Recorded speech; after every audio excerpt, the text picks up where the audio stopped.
Ողջույն սիրելի ընկերներ, Antifake-ի եթերում Խաշմերուկ podcast-ի հերթական թողարկումն է։ Ձեզ հետ են պատմաբան Դավիթ Ֆիդանյանը եւ վերլուծաբան Հայկ Նահապետյանը։ Հիշեցնեմ, որ արդեն 1 ամսից ավել է ինչ կալանավորված են իմնեմնի մի podcast-ի համահեղինակներ քաղաքական բանտարկյալներ Նահակ Սամսոնյանը եւ Վազգեն Սահաթելյանը շինծու քրեական հոդվածով Եվ պետք է նաև ֆիքսենք, որ գործող ռեժիմը շարունակում է Հայաստանի բանտերը լցնել քաղաքական բանտարկյալներով, շարունակում է իր հալածանքները հայ առաքելական եկեղեցու նկատմամբ եւ շարունակում է զիջումները թուրք-ադրբեջանական տանդեմին։ Ես մի փոքր այլ կարծիք ունեմ, այդ գնահատական եւ որի մասին ես միշտ բարձրաձայնել եմ։ Իհարկե, անդիմադիր դաշտի անձանց են ձերբակալում, հետո կալանավորում։ Այսինքն ովքեր իշխանություններին դեմ են։ Հիմա իշխանություններին դեմ կարող ես լինել ոչ միայն քաղաքական հայացքներով։ Վերջին հաշվով իշխանությունները Հայաստանում քաղաքականություն են վարում, եթե այսպես նայենք։ Կոլաբորացիոնիստական։ Դե եթե ինքը օկուպացիոն ռեժիմի ներկայացուցիչ է, քաղաքական հայացքի համար ինքը չի տանում։ Ինքը իրականում պատանդ է տանում, գերեվարում է, լավագույնը իմ ասածի ցուցիչը։ Օրինակ կարող են եւ Նարեկի, եւ Վազգենի, եւ Բագրատ Սրբազանի, եւ իր հետ նստածների հիմա եկեք նայենք։ Բագրատ Սրբազանին դնենք, ինքը քաղաքական պայքարի մեջ մտա, մի կողմ ենք դնում։ Հիմա Միքայել Սրբազան, Մկրտիչ Սրբազան, Արշակ Սրբազան, Վեհապար Հայրապետի եղբայրը, եղբորորդին։ Իրենք եւս կալանավորվել են ըստ էության իրենց քաղաքական կեցվածքի համար։ Ես այլ կարծիք ունեմ, ես կարծում եմ, իրենց կալանավորել են Վեհապար Հայրապետի վրա ճնշում գործադրելու համար, վստահաբար։ Ինչու, որտեվ Փաշինյանի տերերին պետք էր, որ Վեհապար Հայրապետը հրաժարական տա, որ իրավունք անգամ չունի Վեհապար Հայրապետը նման որոշում կայացնել։ Հիմա ես ավելացնեմ, բայց Վեհապար Հայրապետի եղբայրը եւ եղբորորդին ինչի համար են կալանավորել։ Նույն բանի համար, ինչ որ նշեցիք։ Ուրեմն պատանդ են, արձանագրում ենք մեր ընկերները, իհարկե ունեն իշխանությունների որդեգրած կոլաբորանտ իշխանությունների կեցվածքով գործնեության դեմ կոշտ անդիմադիր կեցված, սա փաստ է, սա արձանագրում ենք։ Բայց ընտրությունը մի անգամ իդեպ տաղավարում այդ թեմայով խոսել ենք, ընտրությունը այլ չափորոշիչներով է։ Եթե քաղաքական անդիմադիր հայացք ունեցող անձը թիրախ է իշխանությունների համար, վստահաբար եմ ասում, որ առնվազն Հայաստանում մի 10-20 հազար մարդու պիտի ձերբակալեն ու կալանավորեն, համաձայն չեք։ Այսօր վստահաբար չկա, բայց չէ, մի րոպե, դա այլ հարց է, թե կա չկա։ Ոնց չկա, ինչա։ Պինոչետից օրինակ չի կարող վերցնել։ Լավ, Պինոչետը լուրջ մարդ էր ամեն դեպքում։ Չէ, ես օրինակն եմ ասում, հիմա չեմ ուզում այդ զուգահեռներ տանել։ Երբ բանտերում տեղ չկար, իսկ դիմադրությունը ժողովրդի օր-օրի աճում էր, Չիլիում ինչ արեց։ Մարզադաշտերում, հայերեն ասած ստադիոններում, տասնյակ հազարներով, որտեղ բանտերում տեղ չկար։ Սանտիագոյի ստադիոններում, այո։ Ճիշտ է։ Հիմա ուրեմն գալիս են կրիտերիաները այլ խնդիրներ են իրենք։ Իրենց իշխանության վերաբերյալ, իրենց անձերի վերաբերյալ այն կեցվածքը, որը առերևույթ իրենց շրջապատի մոտ կարող է որոշակի տարըմբռնումներ բերել, որ իշխանությունը թույլ է։ Նու ավտորիտարիզմի հիմքը էս միահեծանությունն է, չէ՞։ Հիմա ասենք օրինակ Նարեկի եւ Վազգենի խոսույթը ինքը այդ իշխանության հեղինակությանն էր կպնում, ուշադրություն դարձրեք։ Հեղինակություն նշանակում է իշխանությանը հարվածել, որտեվ հեղինակությունն է, չէ՞ նաև բան, ավտորիտարիզմի հիմքը ո՞րն է։ Առաջին հերթին ճակերտներում ասած կեղծ հեղինակությունը, որ ինքը տենց բոլորի մոտ ընդունված, իր խոսքը անբեկանելի է։ Հա։ Վազգենն ու Նարեկը դրա համար են։ Ոչ թե որ իրենք քաղաքական այլ հայացքներ ունեն նաև, բայց առաջին հերթին ուշադրություն դարձրեք Քարոզչական դաշտում հարվածում են իշխանությանը, իրենց համար իհարկե, բայց իշխանության աթոռը առանց էնել 4 հոտանի աթոռից երկուսն է մնացել։ Այն երկուսի տեղը մեր կողքի պարկել են աթոռը տակ, որ շուտ չգա։ Հիմա մի 2-3 օր առաջ Աշոտ Մինասյանին այդ քրեական գործը ինչքան ժամանակ առաջ էր, չէ՞։ մոտ 2021-ի գործ։ Դե այսինքն 4 տարի անցել է, չէ՞։ Ինչու հիմա։ Աշոտը ինքը շատ կոշտ ընդդիմադիր կեցվածք ունի, բայց Աշոտի խոսույթը իր շրջապատում նաև եթերներում եւս հեղինակությանն է կապնում։ Այսինքն այդ իշխանությունը երերում է։ Մի բանա վերլուծությունները, հիմնավորումները, փաստարկները, մի բանա անձնական իրենց հեղինակությունը, որը իշխանությունը թույլատնում է։ Երկրորդ, իրենց համար չափորոշիչ, որ ձերբակալում են, ինչ որ մի անձի փորձում են ծնկի բերել, ստիպել, որ անի այն, ինչ ուզում է անի։ Եթե չի անում, իր վրա ինչ բաներ, եթե կան կամ չկան, քարոզչական դաշտում չի աշխատում, հիմա սկսում են ինչ անել։ Շրջապատին կպնել։ Այս վեհապար Հայրապետ լավագույն օրինակն է։ Ես նորից եմ ասում, Բագրատ Սրբազանին ես մի կողմ եմ դնում, որտեղ այնուամենայնիվ ինքը քաղաքականությունը տա, որտեղ երկրի վարչապետ կոչեցյալի հրաժարականի ուզելը արդեն դու քաղաքական դաշտում ես, քաղաքական պահանջ է, իշխանափոխություն։ Բայց ես հիմա վերցնում եմ 3 մյուս սրբազաններ։ Դա քաղաքական ոչինչ չկա, վստահաբար եմ։ Հա իրենք այդ տրամաբանությամբ, ասենք, այդ 10 Այո, Միքայել Սրբազաններ ներողություն։ Միքայել Սրբազանը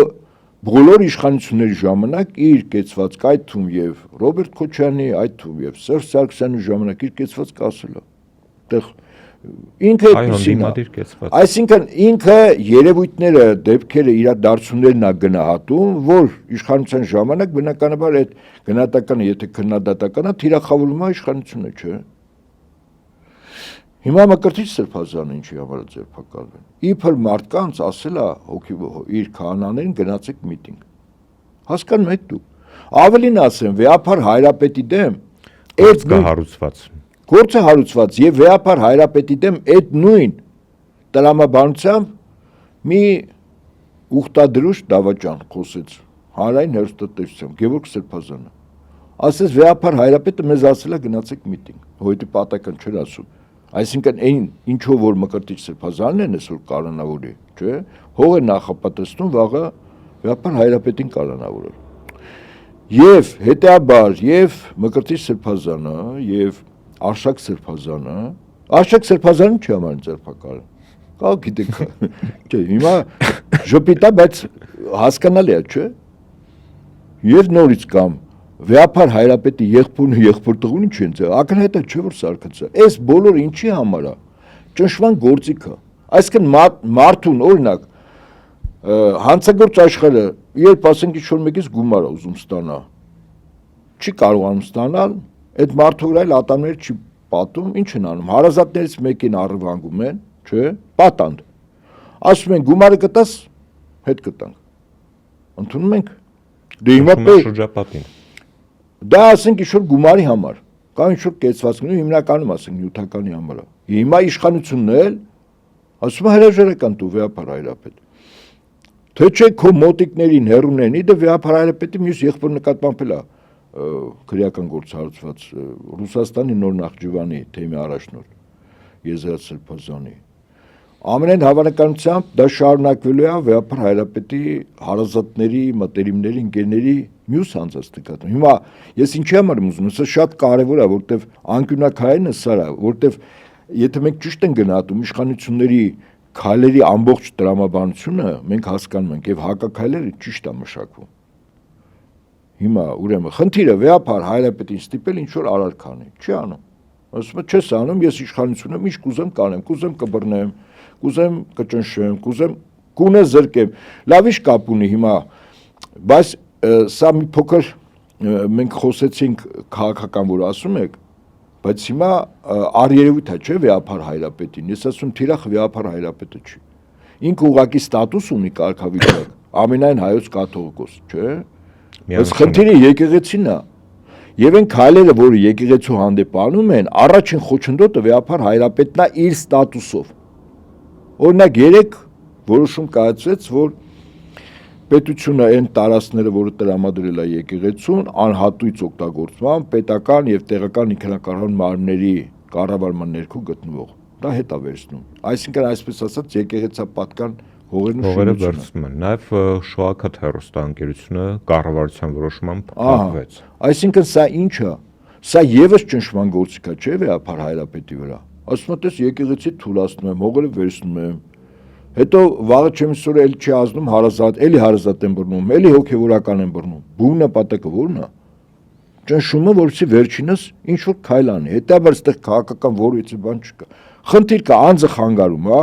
Հիմա անձի վրա ճնշման գործիքներ են օգտագործում, այդքան բան։ Իդեպ ասեմ, իր իշխանությանը խանգարում էր Վազգենը Նարեկ, իրանց խոսույթով, հեղինակությանն էին կպնում, այստեղ շատ կարևոր է հասկանալ։ Ես ընկերներ ունեմ, որոնք ժամանակին իր այդ անձի եւ իր ընտանիքի անդամների հեղինակությանն էին կպնում։ Ես հորդորում եմ, ասում եմ, մի արեք, դուք սահման եք անցնում, որտեղ իրենց հեղինակությանը կպնելը գործնական ոչինչ չի փոխում այսօրվա իրականության մեջ։ Բայց ձեզ բան են անել, դու կալանավորն են, այդպես եղավ։ Քանի հոգու ես զգուշացել եմ, ասում եմ դուք հասկացեք, ինչ կարելի է, ինչ չի կարելի, ինչ իրեն կհանդուրժեն, ոչ թե թույլ կտան, կհանդուրժեն եւ ինչ չեն հանդուրժի։ Փաստա որ նստած են, փաստա որ նորանկախ Հայաստանի պատմության մեջ նման բաներ չեն եղել, այսինքն քաղաքական հայացքների համար այո եղել են հետապնդումներ, բայց քաղաքական եւ առաջին նախագահի ժամանակ եւ երկրորդ նախագահի եւ երրորդ եղել են որոշակի առումով եղել են, չի եղել, այս այլանդակությունները չեն եղել, եղբայր, որտեղ եղել են որոշակի կարմիր գծեր, որոնք չեն անցել, բացի այդ, եթե իրենք անցնեին, ապա Եվրոպական միությունը իր բազմաթիվ կառույցներով, Միացյալ Նահանգները, իրենց իսկ գծած խաղի կանոնները, այն է մարդու իրավունքներ, հա, կրոնի ազատություն, խղճի ազատություն եւ այլն, այս բոլորը խաղի կանոնները իրենք պահպանում են, որտեղ այն ժամանակ չկար Ուկրաինայում պատերազմ, այսինքն այլ իրականություններ, հա, պայքարը այլ հարցության մեջ էր գնում։ Իդեպ մեկ հավելում իրականացնեմ այս համատեքստում, ես բավական լավ եմ հիշում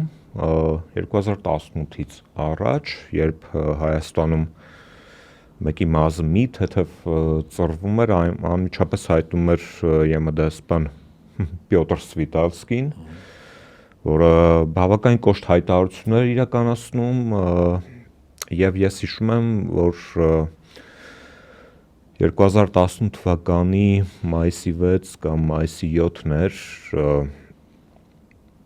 իշխանապահության փաստը դեռևս լիովին չէր կայացել եւ Պյոտր Սվիտալսկին անձամբ ներկա էր գտնվել Անդրեաս Ղուկասյանի դատավարությանը, դատականիստին, որտեղ որ քննարկվում էր վերջինիս կալանքի փոփոխության հարցը։ Իսկ հիմա մենք տեսնում ենք, որ ԵՄ դեսպան Վասիլիս Մարագոսը ձկամպես լուր է, երբ Հայաստանում կան տասնյակ քաղաքական բանտարկյալներ եւ ոչ միայն իշխանությունը թիրախավորում է իր քաղաքական ընդդիմախոսներին կամ քաղաքական հակառակորդներին, այլ հենց թիրախավորում է նաեւ սրբազաններին։ Ես կցանկանամ քննարկենք հարցը նաեւ այս ասպեկտում, հա, ինչու էր ԵՄ-ն առաջ խոսում, հա, բարձրաձայնում, իսկ հիմա լուր է։ Գիտեք, նախորդ 3 նախագահների իշխանության ժամանակ որոշակի հարաբերություններ կար Եվրամիություն եւ, ասենք, Եվրամիության անդամ կամ Եվրախորհրդանի անդամ, իսկ Հայաստանի Եվրախորհրդանի անդամ պետություններ, այո, Եվրախորհրդի։ Այդ հարաբերությունները, խաղի կանոնները որոշակի առումով պահպանվում էին։ Եվ դա իրենց ձեռքին ճնշման գործիք էր իշխանությունների, որտեղ իշխանություններին որոշակի առումով թույլատրված էր վարել ինքնիշխան, ինքնուրույն Հայաստանի շահերից բխող քաղաքականություն։ Եթե այդ քաղաքականությունը որոշակի առումով հակադրման մեջ էր մտնում, տեսականորեն ընդունենք, ասենք Եվրամիության կողմից իրականացվող քաղաքականության հետ, այդ դեպքում իրենք այդ լծակները օգտագործում են, ճնշման գործիքները օգտագործում են։ Հիմա ինչա փոխվել։ Փոխվել է շատ բարձ բան։ Ասма правда, он сукин сын, ну наш сукин сын, и 100%։ Այսինքն, այս մարդուն տրված է անել ամեն ինչ ներսում, ոչ թե նրա համար, որ այս մարդը վերևից երկնքից նոր այջել։ Կամ եվրոպական արժեքների կամ եվրոպական արժեքների կրող է։ Ոչ, այս մարդուն բերել են իշխանության կոնկրետ խնդիրներ լուծելու համար։ Հայաստանի Հանրապետության 3 նախագահներին իրենք չէին նշանակում։ Իրենք կարող է համաձայնվեն կամ չհամաձայնվեն, բայց իրանք չէին նշանակում։ Փաշինյանը ստացել է նշանակում 2018-ի մայիսի 8-ին ինքը նշանակում է ստացել։ Բերել են կոնկրետ խնդիրների համար 4 խնդիր։ Խնդիր առաջին Արցախի անձնում, խնդիր երկրորդ թուրքական աշխարհի Թուրանի աշխարհագրորեն ցամաքային ճանապարհի ստեղծում Հայաստանի Հանրապետության տարածքով, որը ոչ թե տնտեսական, այլ ռազմական նշանակություն ունի։ Երրորդ Հայաստանի Հանրապետությունում գտնվող Ռուսաստանի Դաշնության հարավային ռազմական օկրուգի 102 բազայի եւ սահմանապահ ուղեկալների սահմանապահների Հայաստանից դուրս տնում։ Եվ չորրորդ Ռուսաստանի տնտեսական ներկայություն Հայաստանում դիզրոյացվեց։ Վերջ։ Բայց կարծես թե գոնե վերջի կետի մասով ինքը չի կարողանում իրականացնել, որովհետև ընդամենը մի քանի օր առաջ գնաց Սանկտ Պետերբուրգ եւ հայտարարեց, որ իրենք պատրաստ են ավելի խորը համապարփակ համագործակցության ԵԱՏՄ շրջանակներում եւ մի հատկանշական փաստ նշեմ, հա, իրենք իրենց ողջ քարոզչությամբ այստեղ ընդդիմադիրներին ներկայացնում են որպես ռուսական իբրև թե գործակալներ, բայց ինքը գնում է ողջագրվում է Պուտինի հետ։ Այստեղ ինչ որ դիսոնանս է առաջանում, էլի։ Չկա դիսոնանս։ Իրեն դնում են կենկող։ Ինքը ով է, որ Եվրասիական տնտեսական միության այդ համաժողովի կամ ԱՊՀ երկրների անպատասխան համաժողովի ժամանակ ինչ որ եղանակ ստեղծի։ Ռուսաստան Դաշնության նախագահը նույնիսկ իր ճշնամի պետության կամ հակառակորդ պետության ղեկավարի հետ բավականին կոռեկտ է պահում։ Հիշում եք, վերջերս ԱՄՆ-ն ընդունեց ռազմավարության անվտանգային նոր դոկտրին, որտեղ Ռուսաստանը նախորդ իշխանությունների ժամանակ ճշնամի պետություններ դիտված, դա իրավական ակտերով։ Եվ հիշում եք ԱՄՆ նախկին նախագահ Բայդենի վիրավորական եւ ցինիկ արտահայտությունները Պուտինի հանդեպ։ Եվ արձագանքը ո՞րն էր օրինակ Պուտինին, շատ կոռեկտ, չէ՞։ Որից վիրավորական բառ չկար։ Զսպված, այդ մարդը այդպեսին է, այսինքն ինքը պետությունների ղեկավարների հետ իր անձնական եսը վիրավորանքը, ոգևորությունը, ամբիցիաները միշտ մի կողմի վրա է դնում։ Կամ միջպետական հարաբերություն, անգամ ճշտամի պետության հետ ղեկավարի հետ ինքը նորմալ հարաբերություններ է պահում, որտեվ այդ նույն ճշտամի պետության ղեկավարը վաղը կարող է դառնալ բարեկամ, իդեպ որի մասին ինքը ասել է։ Օրինակ, Ուկրաինայի հարցում Եվրոպայից ամենակոշտ կեցվածքը ովքեր ունեն։ Գերմանիան, դրսևորած եւ Ֆրանսիան, չէ՞։ Մակրոնի 3-4 օրվա խոսքը ինչ ասում։ Պուտինի հետ հանդիպեն կառուցողական հարաբերություններ, բազ է, չէ՞։ Հիմա պատկերացրեք, եթե Փաշինյանը նման մտածեր Պուտինը, Ռուսաստանի նախագահ, ասենք Մակրոնի հասցեին վերջին բառերը ասեր։ Դու փակում ես Մակրոնին հնարավորություն տալ փոխել իր կեցվածքը, չէ՞։ Եվ հետաբար Մոսկվայում ինչ որ, ասենք, հանդիպեցին, խոսեցին եւ այլն, ես լրիվ դնում եմ մի կողմ, որտեղ գործնականում լավ ինչ է կարծում Սամվել Կարապետյանը առաջին հերթին ինչի համար է կալանավորված։ Ես կարծում եմ, որ Սամվել Կարապետյանը բացի այն, որ քաղաքական խոսքի համար է կալանավորված, ինքը նաև խղճի բանտարկյալ է։ Ես այլ կարծիք ունեմ։ Եվ մեր հաղորդումը այդ առումով դանով է հետաքրքիր, որ ամեն մեկս փորձում ենք հիմնավորել մեր գնահատականները։ Սամվել Կարապետյանը կալանավորված է, որովհետև հեծը պիտի խլվի։ Միանշանակ։ Առաջին հերթին մնացածը փաթեթավորումն է։ Քեզ վստահեցնում եմ, մնացածը փաթեթավորումն է։ Հեծը պիտի խլվի։ Այսինքն, եթե Հայաստանի Հանրապետությունը ամբողջովին պիտի դրվի Թուրքիայի կառավարման ներքո, անվտանգային, ինչ է նշանակում անվտանգային կառավարում, որ մենք Թուրքիայի համար վտանգ չներկայացնենք, որովհետեւ վտանգ չներկայացնենք դու ինչ պիտի չունենաս։ Երկու հիմնական կառույց, կամ այնքան թույլ լինի, որ մրցակցության մեջ 10-0 պարտվի։ Բանակ ռազմավարական կառույցները։ Բանակ անվտանգություն։ Անվտանգությունը քանդում է, վստահաբար քանդում է այդ տարբեր կարևոր դեպարտամենտն ու գլխավոր վարչությունները, որ հանում, ինչի համար է հանում։ Քանդում է կառույցը։ Բանակում էս վիճակը որ կա, անձնակազմի կրճատում, զորավարություններ չանցկացնել, ոչ ներսում, ոչ դրսում, ինչի համար է։ ոչ առողջ բարոյական մթնոլորտ, այսքան սպանություններ, ինքնախեղումներ եւ այլն բարդակ վիճակը որ կա, ինչի համար է, քանդում են։ Այսինքն անվտանգային առումով Հայաստան դրում է Թուրքիայի կառավարման ներքո, տնտեսական առումով Թուրքիայի եւ Ադրբեջանի կառավարման ներքո, նրանց օրբիտայում մենք պետք է լինենք, տնտեսություն պետք է չունենանք։ Ստեղ, ինչպես ասում են, առևտուր, իսկ այդ առևտուր չէ, առևտուր այլ բան է։ Չարչիություն։ Դե արդեն բենզին են բերում։ Չարչիություն չէ, այստեղի բիզնեսմենները Թուրքիայի եւ Ադրբեջանի լինեն ընդհանրապես չարչի։ Պարզ եմ ասում։ Իսկ Հայաստանն այդ երկու պետության համար, Հայաստան տարածքը պետք է լինի քարվանսարա։ Շատ փոքր տարածքով։ Պարոն Ապետյան, բայց մեր այսպես ասած ժողովրդական հոգեբանության մեջ այդ չարչիությունը եղել է 100-ամյակներով, երբ որ չարչիություն չի եղել, դրանք տարբեր բան են։ Չէ, երբ որ մենք օկուպացված ենք եղել տարբեր կայսրությունների կողմից, օրինակ Օսմանյան կայսրության ժամանակաշրջանում ամենալավ առևտրականները մենք էինք, հայերն էին ամենալավ առևտրականները եւ մեր էլիտան այդ ժամանակ ոչ այնքան ռազմաքաղաքական էլիտա ենք մենք ունեցել, որքան տնտեսական ու առևտրական։ Եվ արդյոք ձեզ այդ հատկանիշը իր կործանարար ազդեցությունը չի ունեցել մեր հոգեբանության վրա, որ այսօր հասարակության մեջ կա մի շերտ, որ ասում է դե ինչ կլինի, այժմ պամիդոր կառնանք թուրքերից, բան կանենք, հենա բենզինը ավելի էժան է, դա էլ կօգտագործենք։ Այսինքն մարդիկ ու գոնե որոշակի շերտ իրենք հոգեբանորեն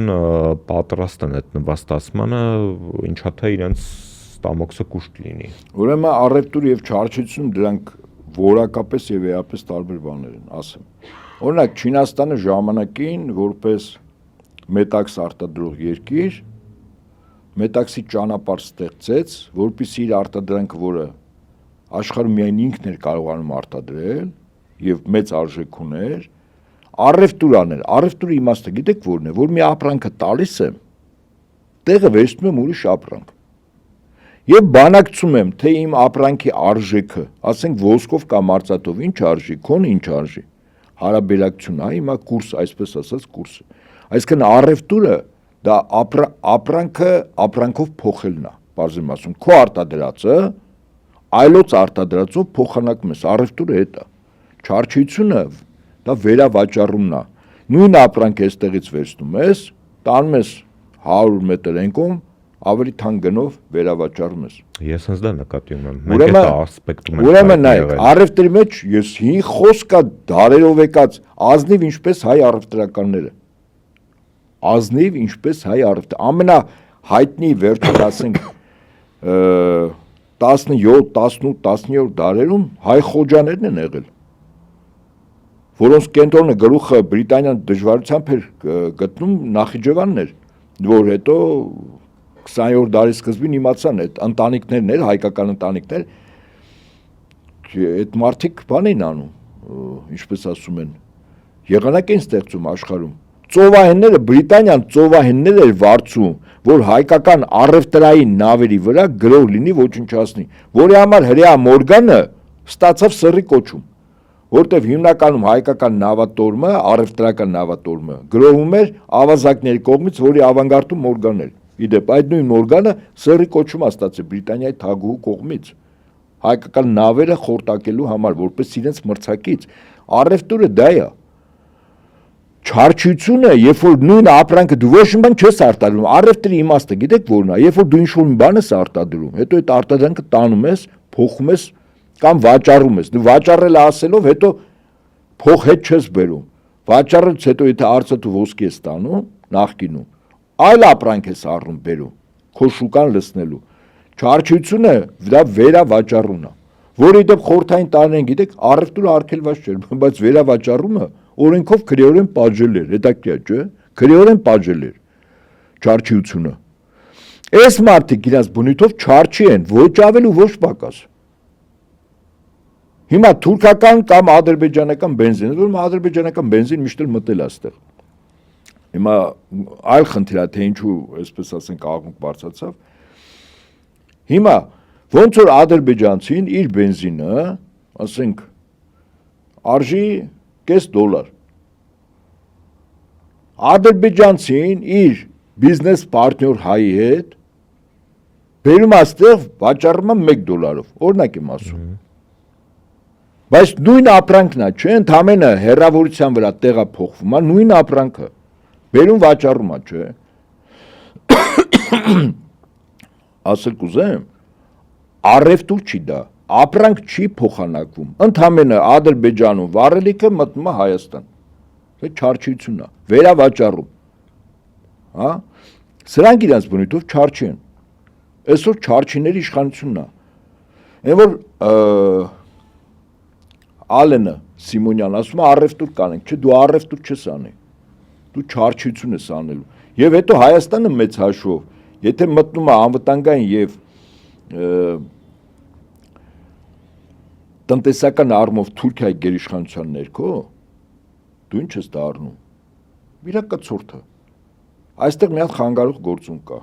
այս գործը ինչպես ասում են հորոմորով անելու, այլ ճիշտ երկու գործուն, առաջինը ռուսական ներկայությունը ստեղ որ պիտի դուրս տրվի, երկրորդ եկեղեցին, այս եկեղեցին թիրախավորվում է նաև դրա համար, որտեղ եկեղեցու հոգևոր առաջնորդը Շվեյցարիայի Բեռն քաղաքում իր կոշտ կեցվածքը, իր եկեղեցու իրական գնահատականը տվել է ցեղասպանության մասին, Արցախի մասին, Թուրքիայի քաղաքականության, Ադրբեջանի քաղաքականության, Հայաստանում ներկա իրավիճակի տվել է, չէ։ Իհարկե դա խանգարող գործուն է, ընդ որում իր դեմ արշավ սկսեց այդ Բեռնի հայտնի ելույթի հաջորդ օրը իսկ, ճիշտ է։ Եվ ընդ որում այդ շատ տարօրինակ կերպով այդ ակցիայի, այդ ելույթի արձագանքը Փաշինյանը չի տվել։ Փաշազադեից եկավ։ Փաշազադեն ինքը, չէ, այստեղ ներսում գիտեք ով է տվել։ Փաշինյանի Facebook-յան ստատուսներն այք ինքը չի տվել։ Իր զուգընկերն է տվել, Աննա Հակոբյանը։ Ինքն է գրել։ Շվեյցարիայի Բեռն քաղաքի վերաբերյալ ինքն է գրել։ Փաշինյանը 0 բառ։ Իդե Փաշինյանին շատ հեշտ է հաշվել իր քայլերը։ Ասում ձեզ նաև մեզ լսողներին։ Ինչ ասում է Փաշինյանը, մտածեք տրամագծորեն հակառակն անելու։ Իր քայլերը շատ հաշվարկելի է։ Այ մի քիչ առաջ ինչ էիք ասում, ինչ էր ասում Փաշինյանը։ Եվրոպական արժեքների մասին, չգիտեմ ինչի մասին։ Ինչ ինքը ասում է, ձեզ վստահեցնում եմ, հակառակը հաշվում եք իր քայլերը դա է։ Ասում է խաղաղություն, ուրեմն պատերազմ լինելու։ Ասում է ժողովուրդ լավ է կապրելու, ուրեմն վատ է կապրելու։ Ասում է ժողովուրդ կարմիր գծերը հանելու եմ, ուրեմն շատացնելու է։ Չէ՞ էսպես է։ Ասելու է, բանը, առավել ինքնիշխան ենք դառնում, ուրեմն առավել կառավարել ենք դառնում։ Ասում է անվտանգ ենք դառնում, ուրեմն առավել վտանգված է մեր ներկան եւ ապագան։ Եվրամիության հանձնակատար Կայա Կալասը բառացիորեն հայտարարեց, որ Հայաստանի իշխանությունները իրենց դիմել են օգնության համար այսպես կոչված հիբրիդային հարձակումները կանխարգելելու ուղղությամբ նախընտրական շրջանում։ Կցանկանամ այս մասով նաև խոսենք, պարոն Նահապետյան, ինչ է նշանակում հիբրիդային հարձակում։ Լավ, այդ տերմինաբանությունը, որը որ լայնորեն կիրառվում է իրենց կողմից,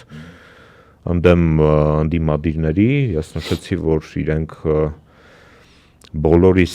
պիտակավորում են որպես 5-րդ շարասյուն, ռուսական գործակալներ, ինչ խնդիր են հիմա փորձում լուծել եւ այս նախընտրական շրջանում կարծես թե բոլոր նշաններից երևում է, որ իրենք փորձելու են գոնե մոլդովական կամ ռումինական սցենարը իրականացնել։ Ուրեմն այստեղ մի եւս թյուրն բռնում կա, ու ոչ ամբողջական, ես ուզում եմ, որտեվ այդ գնահատականների մեջ այդ հիբրիդային պատերազմ մեծ հաշվով թիրախը ինչ որ խումբ մարդիկ են, միավորներ, հասարակական թե քաղաքական, փորձագետների վրա, որոնց պիտակավորում են որպես շարասյուն 5-րդ։ Ուրեմն 5-րդ շարասյունը իհարկե ծնվել է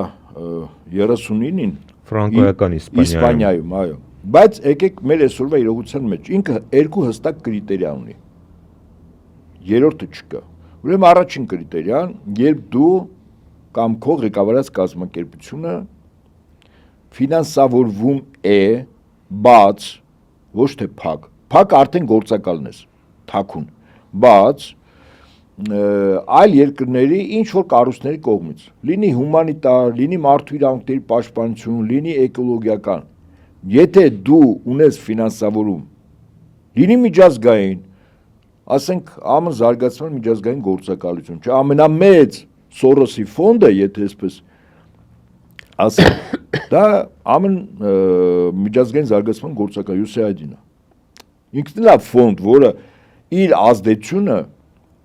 ԱՄՆ-ի տվյալ երկրում այդ ֆոնդով է տալիս։ Դա պետական մակարդակով են կաշառք տալիս, փող տալիս, իրանցով անում։ Սորոսները անհատներ եւ ՀԿ-ներ։ Ուրեմն առաջինը ֆինանսավորում, առաջին կրիտերիան։ Իդեպ Փաշինյանը իր զուգընկերոջ հետ Սորոսի ֆոնդից փող է ստացել հայկական ժամանակ։ Մի անգամ փորձեց հերքել, մենք դրեցինք հրապարակեցինք, որ հայկական ժամանակը փող է ստացել։ Այսինքն այդ հոդվածով արդեն Փաշինյան Նիկոլի եւ իր զուգընկերոջ կողմից ղեկավարվող հայկական ժամանակ օրաթերթը ինքը 5-րդ շարաշուներ կամ ավելի ընկալելի լեզվով ասենք ազդեցության գործակալ։ Կա երկրորդ կրիտերիան, որը գումարի հետ կապ չունի։ Գիտեք որն է։ Մարդ, որը ասենք Հայաստանի Հանրապետության քաղաքացի է, որը գտնում է, որ եվրոպական, ամերիկյան արժեքները կամ չարժեքները, նրանց ինստիտուտները, նրանց գաղափարախոսությունը, նրանց կենսաձևը, նրանց աշխարհընկալումն ու աշխարհճանաչողությունը այնպիսին են, որը պետք է դառնա Հայաստանում դոմինանտ։ Այսինքն այս մարդը գաղափարական առումով իրան կարող է իրան փող չեն տալիս, բայց իր ընկալումը այդպիսին է։ Եվ ինքը իր ընկալումը հիմնավորումով կամ կիսատ պռատ կամ չհիմնավորում սկսում է տարածել։ Իր փոքր շրջապատում, եթե հանրային տիրույթում ինքը լսան ունի, նաև հանրային տիրույթում։ Գումարի հետ կապ չունի, պարզ եմ ասում, չէ՞։ Սա եւս 5-րդ Շարասյան ներկայացիչը, այսինքն այդ այն երկրի, որի արժեքներ կամ չարժեքները, գաղափարները, ընկալումները տարածում է Հայաստանում, պարզ եմ ասում, չէ՞, ինքը եւս 5-րդ Շարասյունն է։ Հիմա եկեք թափ տանք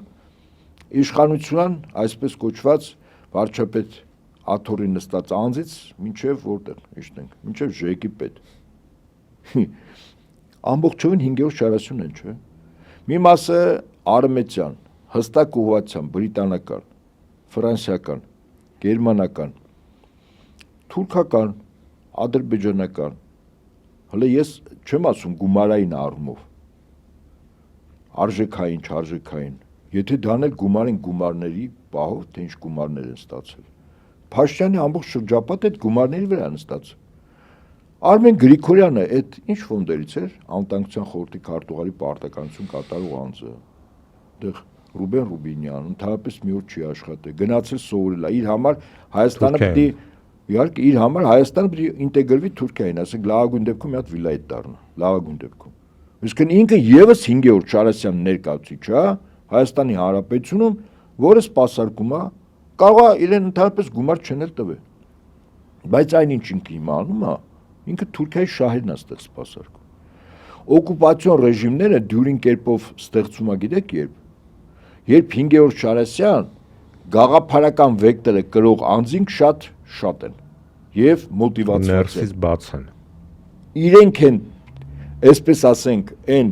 բերթի դռները, որը որ գրողում է, իրենք բացողներն են եւ ներս հրավիրողներն են։ Հիմա ակնհայտ է, չէ՞ մեզ մոտ 5-րդ եւ 6-րդ Շարասյուն ովքեր են։ 5-րդ Շարասյան մասով իրենք ես նշեցի, որ շարունակաբար այդ կեղծ թեզը շրջանառում են եւ վերջերս իրենց պաշտոնաթերթ հանդիսացող կայքերից մեկով հրապարակեցին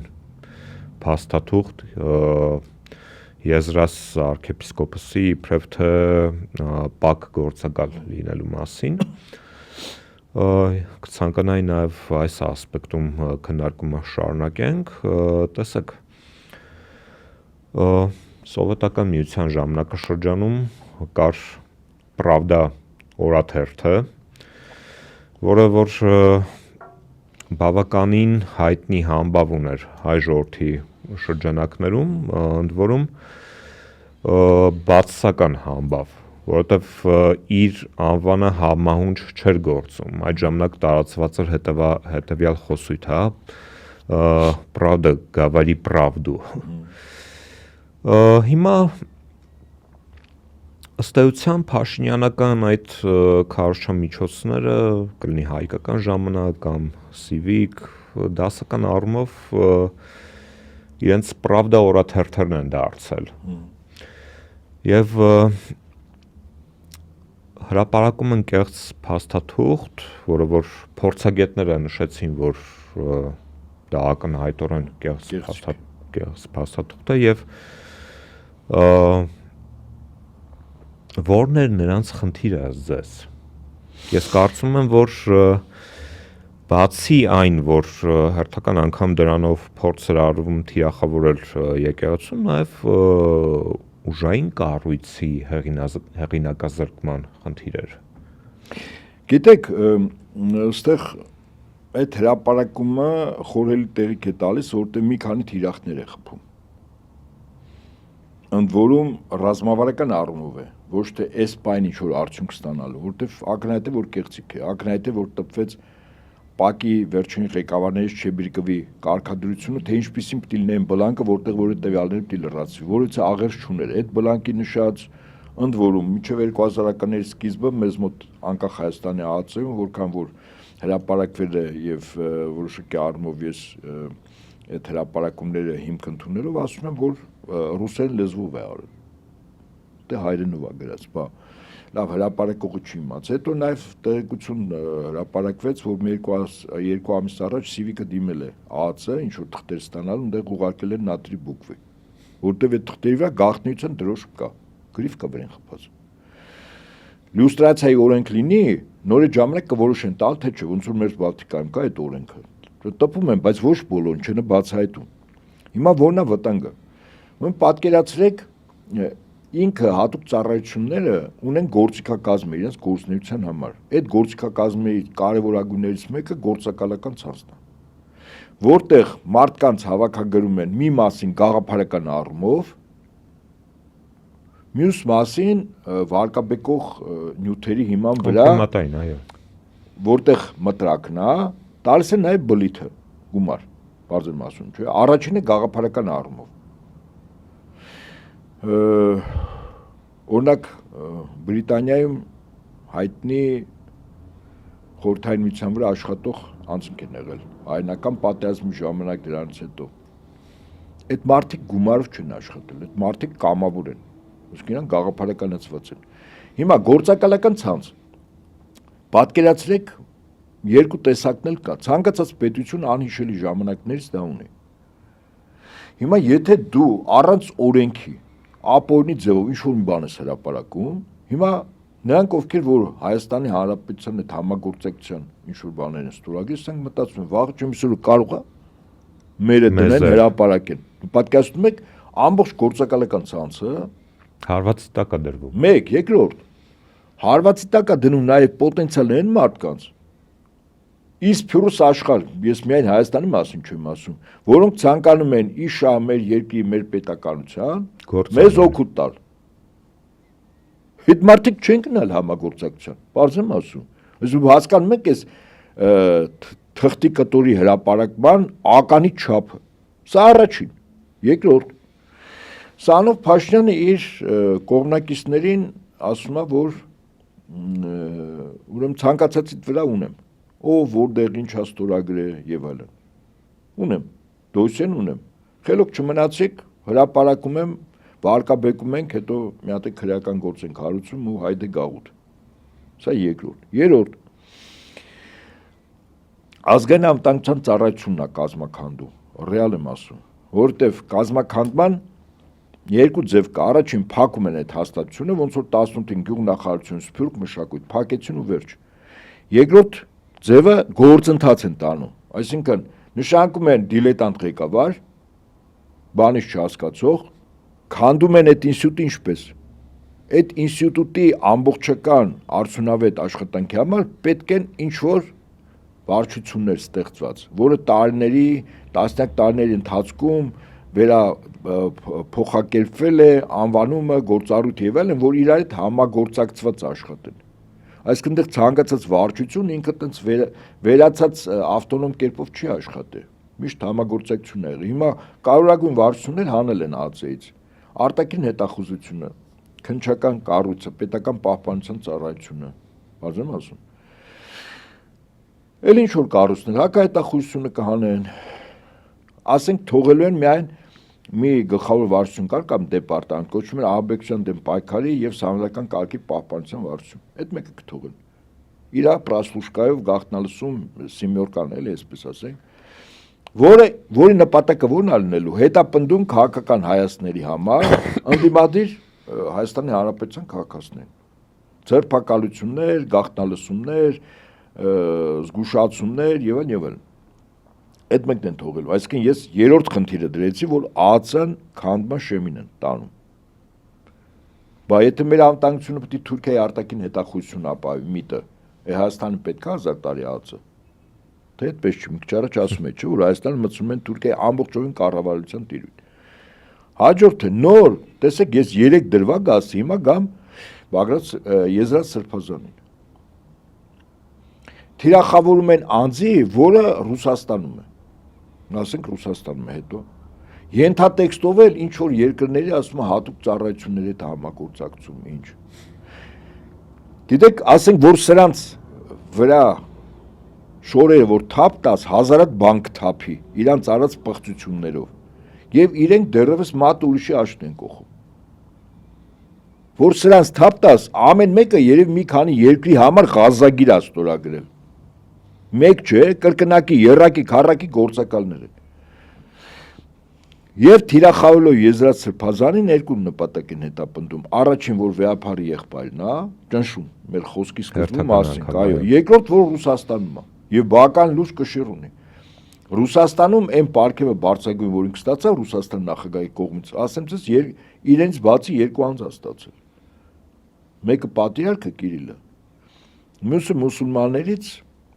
եւս մի առաջնորդ, ազգությամբ թաթար, ազգանուն չեմ հիշում։ Ոչ Կովկասի մուսուլմանների առաջնորդ Փաշազադեն։ Սա աշխատանք է, ել չեմ ասում իր ժամանակ, թե որքան եկեղեցի վանական համալիր, թե ինչեր արել, ասենք նույնիսկ եթե տեսականորեն սկսում ես նայել, ասես լավ, մի անձ իր ջանքերի եւ եկեղեցու առաջներթին դա եկեղեցու գործն է, ինքը որպես գործիք, հա, որքան կազմակերպչական, կառավարչական ունակություններ ունես, որ այդ կարճ ժամանակահատվածում այդքան բան կառուցես, կազմակերպես, միավորես։ Սա ամենավերջում, ես սկզբում չասեցի, չէ՞։ Սկզբում շատ կարևոր բաներ է, ինքը իրականում գործակալական ցանց ընդհանրապես վերացնում է եւ գործող եւ ապագային պոտենցիալ ԱԱՑ-ն է թիրախավորում եւ վերջում էլ վեհափար Հայրապետը, ասենք Եզրատ Սրբազանով իր եղբայրով։ Սա է։ Բայց այն որ ակնհայտ է բաներ, կեղծիքեր ռուսերենով տենց ինչ-որ սարքած բան։ Իդեպս վերջերս ես բան սոցիալական ցանցում մի տենց հումորային բան տեսա, դեղին թղթի վրա, դեղին, որը խունացած, այսինքն հին 90 թիվ մարտի 8 Ռուբեն Ռուբինյանի ծննդյան տարեթիվն է։ Մի կողմում, մյուս կողմում, որ ինքը հավաքագրվել է նույն օրը։ Բայց ինձ հետաքրքիր ծնվելուց առաջ հավաքագրվել, թե հետո, որտեվ այդ օրը կարա դեռևս հələ ծնված չլներ։ Ընթացքում, հա։ Հասկանում եք, այսինքն եթե գանք մեր իրողության վրա, որպեսզի Հայաստանը, օկուպացված Հայաստանը ամբողջովին դյուրին կերպով դառնա մեկ կամ մի քանի պետության կառավարման ներքո սուբյեկտ եւ որից հետո վերածվելու օբյեկտի, այդ երկրի, մեր նման երկրի ինստիտուտները պետք է ամբողջովին զրոյանան, որտեղ պետությունը ինքը պետական ինստիտուտ է։ Սա որ ասում է անկախ պետություն, ինքնիշխանանք, պետական ինստիտուտներ են։ Չափորոշիչը դա է։ Երբ ասում է ազգ, ժողովուրդ, ինքնությունը մերը կապվում է եկեղեցու հետ։ Ուրեմն հարվածում է պետական ինստիտուտներին, որ պետություն չլինի, որտեղ պետական ինստիտուտների չգոյություն արդեն պետության չգոյություն է։ Նույնիսկ եթե թղթի վրա գրած Հայաստանի Հանրապետություն, ՄԱԿ-ի անդամ ես, բայց պետություն չունես։ Այսինքն ձևական կա, բայց կառավարության տիրույթում է, ասենք Թուրքիայի։ Եվ մեր ինքնությունը ստեղ ապրող հիմնական էթնիկ խումբը հայերս, պահապանը, պաշտպանը, տարածողը, դարերի ընթացքում փորձունի մեջով անցնող եկեղեցին, թիրախավորն եկեղեցին։ Այս երկու գործն են անում։ Փաշինյանն էլ լծվել է, որտեղ 18-ին իրան դրա համար էին բերել այդ գործի համար։ Դեկտեմբերի 18-ին տեղ ունեցավ փորձ Մայրաթորի ասպատակման եւ ձախողվեց, որովհետեւ հանրությունը ըստ էության թույլ չտվեց։ Կարող ենք արդյոք այս բանին ֆիքսել, որ վարչախումբը պարտվում է եկեղեցու դեմ իր արշավի շրջանակներում։ Արձանագրել նախ պարտվել է ի սկզբանե։ Հիշեք մի քանի ամիս առաջ ինչ էր ասում Դավիթ, ասում էր ժողովրդով կգնանք Էջմիածնի կենտրոնական հրապարակ հանրավակ կանենք, ընդեղից էլ իհարկե Մայրաթոր։ Ոնց որ 3-4 ամիս անցել է, հա, չկան հələ։ Որ ասում աու, ուր են, չկան։ Հետո քարոզչական դաշտում ես ասում եմ լրատվամիջոցները ամեն տաղավարից ես արդյոք օգտագործում։ Ինքս լսարան ունեմ եւ լրատվամիջոցների հետ բնականաբար ընդդիմադի դաշտի այդպես ոչ միայն հյուր եմ, այլև մարդկային առումով շատերի հետ մտերմություն ունեմ։ Նույնիսկ տարիքային տարբերությամբ, բայց մտերիմ եմ։ Եվ փայլուն կերպով այս հաղթանակի առույցի բաժինը վստահաբար եմ ասում ձեզ։ Կարելի է արձանագրել երկու սյան վրա։ Այս իրոք հաղթանակ է։ Առաջինը Վեհափար Հայրապետ հոգևորականներով, որոնք հաստատական մնացին, երկրորդ զանգվածային լրատվամիջոցներով։ Եվ որի շնորհիվ այո, այսօր թշնամու հարվածները դիմագրավել է այս երկու ուժը։ Եվ սա հետևանքա որ ժողովուրդ հանդեղ գնացել, ասեմ ձեզ, եթե չլներ այս երկուսը, ավելին օրինակ եթե Վեհափար Հայրապետը իր հոգևորականներով հաստատակամ կանգնացնեին, բայց լրատվամիջոցները եթե կեցված չդրսևորեին, ճիշտ չլուսաբանեին, եթե ճիշտ հյուրերի չհրավիրեին, որտեղ առարկապես ճիշտ գնահատականներ չտրվեր, նույնիսկ միայն Վեհափար Հայրապետը հոգևորականներով չէր լինի այն ինչ եղավ դեկտեմբերի 18-ին, որտեղ ես ասում եմ նորից այս հաղթանակը մեծ առույցի բաժին իմ նշած երկու օղակները ունեն։ Նոր երրորդը, որտեղ ժողովուրդ գնաց, կեցված դրսևորեց, ամուր կանգնեցին եւ այլն, այդ 10 ուխտադրուչ դավաճանների հանդեպ կեցված դրսևորեցին, դա ինքը այս երկու իրողության հետևանք է։ Եվ արդեն այս 3 իրար հետ կռեցին փոքր հաղթանակ, սա իսկապես հաղթանակ է, որտեղ իրենց խնդիրը տաճար մտնելն էր, ակնհայտ այդ ոստիկանական պատնեշը 3-4 շերտով երկկողմանի միջանցք էին բացել, որ այդ 10-ին բերեն, հասնեն դռների մոտ, բայց որպեսզի ներս մտնեն, ներսում իրենք մարդ ունենան, գոնե 1/3-ը, գոնե կեսը, ընդ մի քանի հոգի էր, դեմքերով որոշներին ճանաչում եմ, մյուսներին մաքրել էին դուրս, ու ամբողջովին եկեղեցու նվիրյալ հավատավոր զավակներն են տաճարում։ Այն որ խոյակների վրա բանը հավի նման թրշկոտե հրանգներ էին տալիս, այդ գիտեն այտենց խոսացին ու պրծ մենք կկանգնացնենք այն մի խելոքի բարեկամն էլ ասել էր ինքը տե վերևա բարձր մաքուրոտ շնչելու։ Մենք ասենք որտեղից ու ոնց կարա մաքուրոտ շնչի։ Ընդ որում կանգնած վիճակում այդքան լավ չի շնչում, գլխի վայր վիճակում օրինակ կարա ավելի լավ շնչի մեծ բարձրությունից։ Այդ պահակը այդ չոք ծնկած ներողություն են խնդրելու մեր ժողովրդից, մեր վեհափարից, մեր հոգևորականներից, հետո նոր ժողովուրդը կորոշի։ Եվ այստեղ արձանագրենք իրողություն։ Այո, իրենք այդ օրը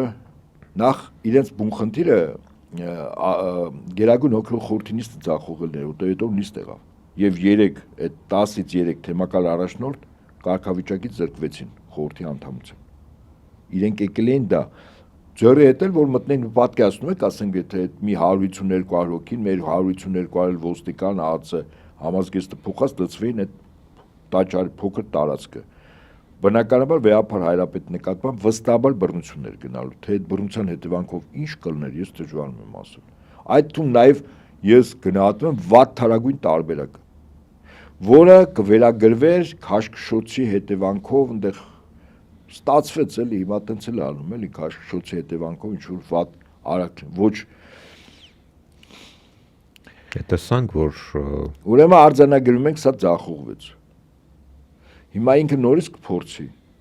Ես չեմ բացառում, բայց այս Կիրակի գնումա գառնի ինչ որ։ Ինքը հասկանում է, որ շարունակություն կարող հարց լուծել։ Դե չի կարող փաստը արձանագրում ենք, որտեղ ինչ փորձեց, ես փաստերով եմ արձանագրում, չէ՞ որ կենացներով չի, պարտվում է։ Ինչպես ասում են, կոկորտին է մնացել։ Իրան ասում են արա, էս էլ անում է, չի ստացվում։ Դե ամեն դեպքում մենք էլ ենք ուշով հետևում, ինչպես ասում են, գիշեր ու զոր շարքում կանգնած ենք, որտեղ վերջին հաշվով մեր հոգևոր առաջնորդն է։ Վերջին հաշվով Աստծո կողմից եւ առաջին հերթին օցիալը։ Եվ մենք ունենք սուրբ պարտականություն որպես եկեղեցու զավակ, որպես հավատավոր եւ նվիրյալ զավակ, եւ նաեւ մեր երկրի քաղաքացիները, որոնք նույնիսկ եթե իրենց խորքում, խորքային առումով, այսպես ասենք, ծիսական, պատարակներ, հաղորդություն, ապաշխարություն եւ այլն այդ բոլորի մեջ չկան, բայց վերջին հաշվով հայ են, ու ցանկացած հայ, ես չեմ գտնի գետ մեկ հայ, որ ասի եկեղեցին վատն է։ Նույնիսկ այն մյուս դաշտում գտնվողները նրանք ասում են եկեղեցին լավն է, վեհապարն է վատ։ Բայց մենք հիմնավորում ենք, չէ՞ որ եկեղեցու թիրախը եկեղեցին է։ Վեհապարը ուղղակի առաջին դիմադրության պատնեշն է, որը թույլ չի տալիս, որ եկեղեցին մասնացել, որտեղ իրենց խնդիրը Հայաստանի տարածքում ստեղծել 12 թեմերի հենքի վրա Հայաստանի եկեղեցի։ Իդեպ ոնց որ Ուկրաինայում սարքեցին։ Ուկրաինական ուղղափառ եկեղեցին սարքեցին Ուկրաինայի ուղղափառ եկեղեցի։ Ռուսերեն Ուկրաինսկը պրավասլավնայ ցերկվ մասնատեցին, ստեղծեցին պրավասլավնայ ցերկվ Ուկրաինի։ Բանալի բառը Ուկրաինան է, որը մցրեցին Կոստանդնուպոլսի պատրիարքի իշխանության ներքո։ Հիմա նույնը ստեղ են ուզում անեն, թույլ չենք տալու։ Մեծ բառը չասեմ, բայց իմ նման տասնյակ հազարավոր մարդիկ կան, որ խոչընդոտել են այդ ամեն ինչ։ Շատ լավ, ամփոփելով նշեմ, որ սա հաստատության մեր այս տարվա վերջին թողարկումն էր։ Արխիվում տոներ են, բայց իհարկե տոնական տրամադրություն չկա, որովհետև մեր ընկերները Նարեկը, Վազգենը, մնացած քաղաքական բանտարկյալները այսօր կանոնավայրում են եւ ես կցանկանամ, որ այս ասպեկտում մաղթեմ Նարեկին, Վազգենին եւ մնացած բոլոր քաղաքական բանտարկյալներին, ռեժիմի գերիներին